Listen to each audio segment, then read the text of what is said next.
अस्सलाम वालेकुम स्टूडेंट्स, आज हम चैप्टर नंबर 8 जो है इसके एमसीक्यूज़ कवर करेंगे। तो स्टार्ट करते हैं। फर्स्ट एमसीक्यूज़ है, which of the following is not a magnetic material. तो फर्स्ट है कोबाल्ट। कोबाल्ट एक पैरामैग्नेटिक मटेरियल नहीं है। कोबाल्ट एक फेरोमैग्नेटिक मटेरियल है, आयरन भी और निकल भी, यानी कि एक स्ट्रॉन्ग मैग्नेटिक मटेरियल है।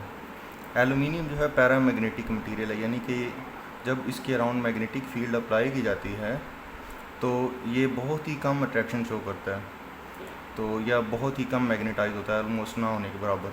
तो यहाँ इसका आंसर क्या होगा? Aluminium. Magnetic field lines of force are always directed in straight line, not cross one another, does not cross each other, cross नहीं करती। Enter into north pole, north pole से तो निकलती हैं।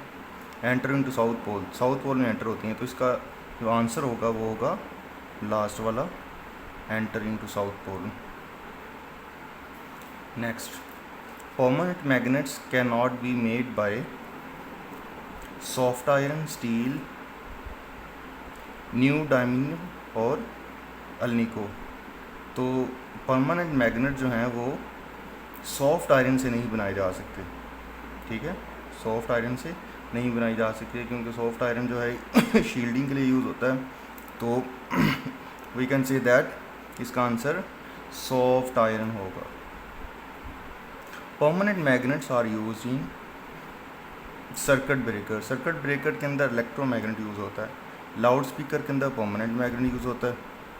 इलेक्ट्रिक क्रेन के अंदर भी जो है वो दूसरे मैग्नेट यूज़ होते हैं, परमानेंट मैग्नेट यूज़ नहीं होता। मैग्नेटिक रिकॉर्डिंग के अंदर भी परमानेंट मैग्नेट यूज़ नहीं होता। तो यहाँ पर इसका answer loud speaker. Loud speaker अंदर परमानेंट मैग्नेट होते हैं, जो आमतौर पर बच्चे निकाल के खेल रहे होते हैं।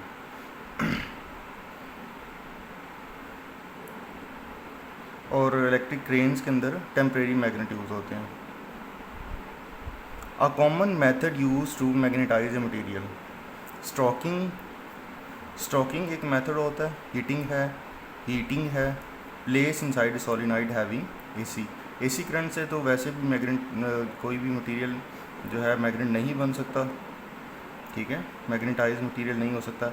हीटिंग से मटेरियल डीमैग्नेटाइज होता है।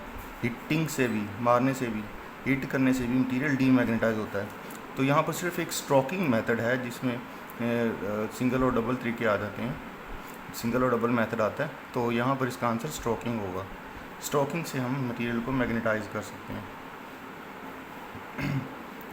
A magnet compass is placed around a bar magnet at 4 points. वो कह रहा है कि आपने यहाँ पर मैग्नेटिक कंपस को रखना है 4 पॉइंट्स पर, 1, 2, 3 और 4। Which diagram would indicate the correct direction of electric field? तो इलेक्ट्रिक फील्ड की डायरेक्शन करेक्ट क्या होगी?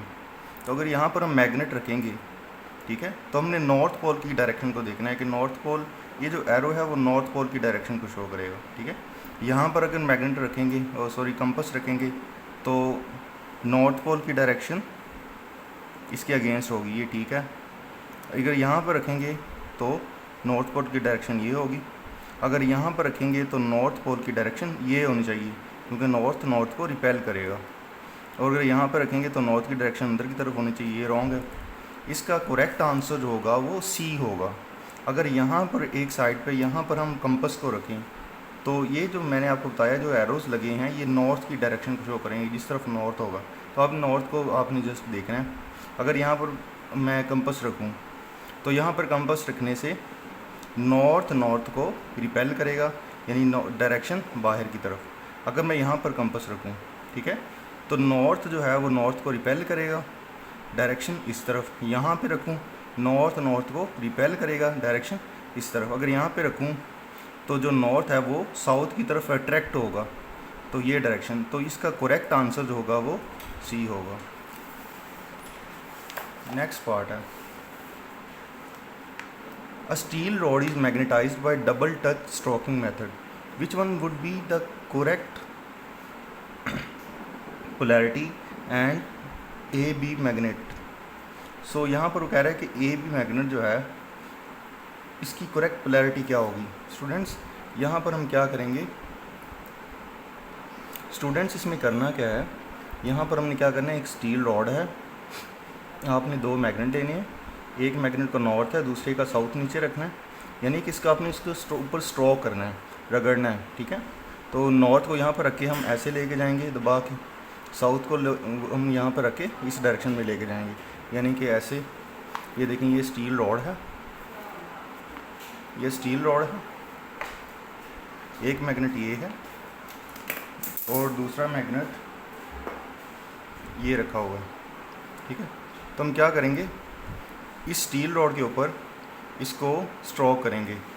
ये वाला जो मैग्नेट होगा राइट वाला, इसको इस तरफ मूव करेंगे इस तरह, और जो ये वाला होगा इस तरफ मूव करेंगे, इसके ऊपर रगड़ेंगे, ठीक है। सो स्टूडेंट्स होता क्या है, होता इससे ये है कि ये जो वाला जो मैग्नेट है, जो ये वाला मैग्नेट है, ठीक है, इसको हम इस तरफ रगड़ रहे हैं तो यहाँ पर इसकी अपोजिट पोल आ जाएगा। ये नॉर्थ है, नॉर्थ को रगड़ रहे हैं तो इस एंड पे साउथ पोल आ जाएगा, और जो है वो साउथ को हम यहाँ पर स्ट्रोक कर रहे हैं तो यहाँ पर इस साइड पे नॉर्थ पोल आ जाएगा, ठीक है। ऑपोजिट पोल्स जनरेट हो जाते हैं। इसको इस तरफ स्ट्रोक करने से साउथ पोल, साउथ पोल को इसके ऊपर इस स्ट्रोक करने से नॉर्थ पोल। तो इसका करेक्ट आंसर जो होगा वो फर्स्ट वाला होगा। नेक्स्ट है, the best material to protect a device from external magnetic field. Wood भी नहीं कर सकती, वुड भी एक्सटर्नल मैग्नेटिक फील्ड से प्रोटेक्ट नहीं कर सकती किसी भी डिवाइस को। प्लास्टिक भी नहीं कर सकती, स्टील भी नहीं कर सकती। सॉफ्ट आयरन, सॉफ्ट आयरन जो है वो टेम्परेरी तौर पर खुद मैग्नेटाइज हो जाता है, लेकिन फ़र्ज़ करें ये एक इस सॉफ्ट आयरन कोर हमने रखी हुई है, ये इसके अंदर एक डिवाइस है, तो बाहर से जब मैग्नेटिक फील्ड लाइंस आएंगी, ठीक है, तो वो क्या करेंगी, बाहर से जब मैग्नेटिक फील्ड लाइंस आएंगी तो वो क्या करेंगी, इस सॉफ्ट आयरन कोर को टेम्परेरी तौर पर मैग्नेटाइज कर देंगी, लेकिन अंदर वाली डिवाइस जो है वो प्रोटेक्ट रहेगी। तो यहाँ पर हम क्या यूज़ करते हैं स्टूडेंट्स, सॉफ्ट आयरन को यूज़ करते हैं as a protective device. Okay students, अगर आपको वीडियो पसंद आए तो लाजमी जो है सब्सक्राइब चैनल कीजिएगा और बेल आइकन को भी लाजमी कीजिएगा और शेयर भी लाजमी कीजिएगा। Thank you so much. अल्लाह हाफिज़।